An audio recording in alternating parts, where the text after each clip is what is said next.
Good morning. কেমন আছো সবাই? আশা করছি আমার সকল ফ্রেন্ডরা ভীষণ ভালো আছে, সুস্থ আছে। আজকে একটি নতুন ব্লগে তোমাদের সকলকে ওয়েলকাম।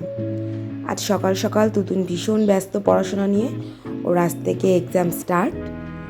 তাড়াতাড়ি খেয়ে ও স্কুলে চলে গেল।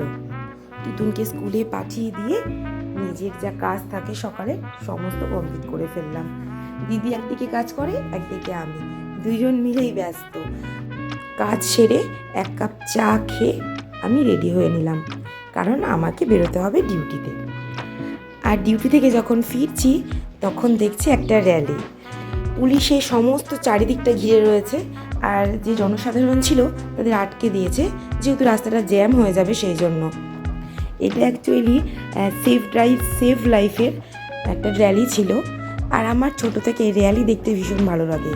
এই যে বাজনা সবাই একসঙ্গে লাইন করে যায়, খুব ভালো লাগে দেখতে। আর এই বাড়ি ফিরেই দেখছি দিদি চলে এসেছে রান্না করতে। আজ বেশ অনেক কিছুই রান্না হবে আমার ঘরে। প্রথমেই দেখছি ইলিশ মাছ নিয়ে এসছে মার জন্য, আর সাথে ছিল কচুর শাক। দুটোই আমাদের সকলের প্রিয়। মার নাম, কিন্তু বাকিটা আমাদের। তারপরে দেখছি এই দাদা চলে এসছে গাছ নিয়ে। আমি না অনেক দিন আগেই দাদার কাছ থেকে গাছ নিতাম, এখন বর্তমানে আর নেওয়া হয় না, আমি নার্সারিতেই চলে যাই। দাদা এসে বারবার করে বলাতে আমি আবার একটা গাছ নিলাম, কারণ বাকি যা গাছ ছিল সবই আমার কাছে রয়েছে। ওই জন্য এই অ্যালামন্ডার এই ভ্যারাইটিটা আমার কাছে ছিল না, আমি তাই নিয়ে নিলাম। দাদা খুব বললো যে আর কেন গাছ নেওয়া হয় না। যাই হোক, তারপরে গাছটা রেখে দিয়ে আমি এদিকে চলে এলাম চিকেন নিয়ে।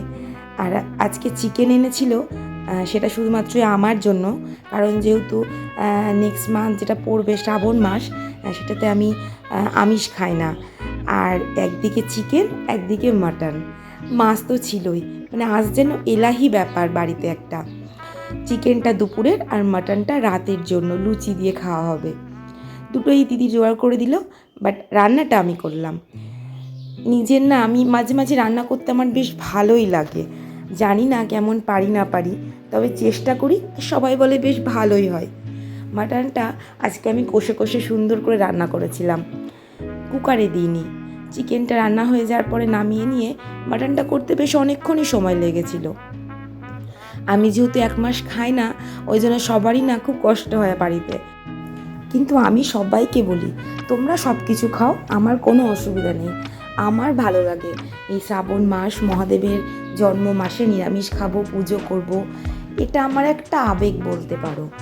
রান্না সেরে স্নান পুজো কমপ্লিট করে আমরা লাঞ্চ করে নিলাম, দিয়ে একটু শুয়ে পড়েছিলাম। এই যে দেখতে দেখতে বিকেলে হয়ে গিয়েছে। আর এই যে মনে আছে সেই কুটু চলে এসেছে আজকে। ও এসেই আমাদের বাড়ি আসার জন্য ব্যস্ত হয়ে যায়। ও আসলে না আমারও ভীষণ ভালো লাগে, এত পাকা পাকা কথা বলে।